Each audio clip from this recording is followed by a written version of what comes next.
When I was down in Haiti last year, and it's hard to believe, it's been a year now since I was down there after that earthquake, I got to know what Hungary was all about as I watched faces of people. These are people that wouldn't have meals for days, or had gone days before they even got to our encampment, and then were only served that rice and that ugly-looking chicken stuff that they had. That's it. These people knew what hunger was. They knew what thirst was, because would you drink water out of a stream where kids were taking a bath and pooping and peeing? Right there in that water that they call their drinking water? I wouldn't. So they would go without. They would remain thirsty. You know, as Christians, and Jesus brings this up for a reason, do we hunger and thirst for righteousness? Are we hungering and thirsting for Jesus Christ? Or do we just come on Sunday and say, okay, I've worshiped, I got my fill for this week, I'm all happy, now I can go on my next 6 days and I'll be okay. And I'll come back next Sunday and get my fill again, and it's okay. You know, Jesus calls himself the refreshing, living water. And it's that living water that we need to thirst and hunger for. That's what we need to be doing. It's not getting into the icebox and grabbing a sandwich or grabbing a Coca-Cola or a soda or whatever else we're all calling it. It's hunger and thirst for Jesus Christ. So I want to go to John 4. We're going to look up 2 chapters in John 4. Actually, 4 and 7. So we're going to go to John chapter 4. And we're almost done. John chapter 4, verse 10. Jesus replied, "If you only knew the gift God has for you and who I am, you would ask me and I would give you living water. But sir, you don't have a rope or a bucket," she said. "This is a very deep well. Where would you go get this living water? And besides, are you greater than our ancestor Jacob, who gave us this well? How can you offer better water than he and his sons and cattle enjoyed?" And Jesus replied, "People soon become thirsty again after drinking this water. But the water I give them takes away thirst altogether. It becomes a perpetual spring within them, giving them eternal life."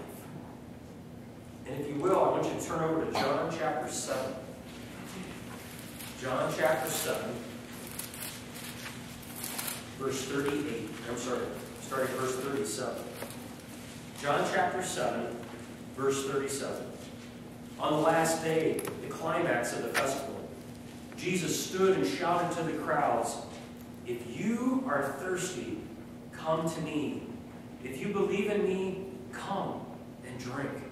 For the scriptures declare that the rivers of living water will flow out within." What is your attitude towards Christ? Are there things in your life that have gotten in the way?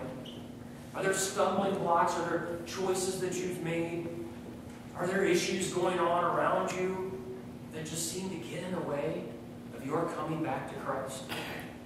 We all need to search and seek our own attitudes, don't we? You know, we talked last week about reaching out to our neighbors, reconnecting with people we haven't talked to in a long time. What is our attitude when they see us? Do they see Jesus Christ as we reach our hand? Or do they see negativity and go, "I don't want to be part of that"? You know, a lot of churches suffer from negative attitudes. "Oh, I don't want to be part of that congregation. They're just, man, they're stuck up. They're so stuck on themselves. They've lost sight of what Jesus Christ is." And I'm thankful this congregation doesn't get involved in that. Or your pastor will bring out a big rod and smack you on the head. Because that's not who we are. That's not who our attitude should be. Our attitude should be like Christ, humble and meek, reaching out to his people and welcoming them to this place We're not the almighty church. We are not the only church. If you don't come here, you're not a Christian kind of attitude. No. These doors are open to all. These doors are open to everyone to come and worship Jesus Christ. You know, as I think about checking my attitude at the door, it means that I have to be humble. It means that I realize that I'm not perfect. And no, nobody has to sit and point your finger and say, we told you so. We knew you weren't perfect. I know I'm not perfect. I know I make mistakes. And it's hard sometimes for us to come to that reality, isn't it? It's hard to admit we fail. It's hard to admit that we're not perfect. But because I can do that, I hunger and I thirst for Jesus Christ. I hunger for His body. I thirst for His blood that we get to partake in. Because that is what has saved me. Taking Jesus Christ into my heart is what has saved me. You know, as we think about the Beatitudes, I think it's a great reminder that we need Jesus Christ in our life. We need Jesus Christ. I can't go a day without Him. My life wouldn't exist without Him. And I want to finish up today with two verses. I want to go to Proverbs first, and then we'll be done. Proverbs 5, verse 20. And then we're going to flip over to Matthew after that. Proverbs 5, and then we're going to go to Matthew 6. Proverbs 5, starting with the 20th verse.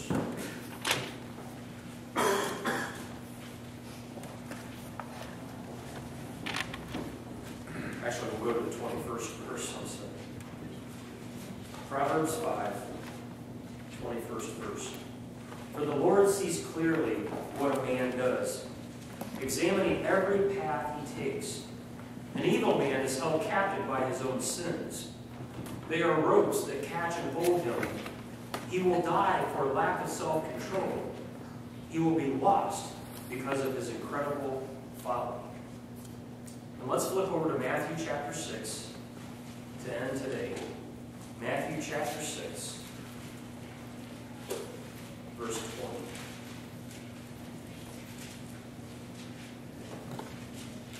Matthew chapter 6, verse 20.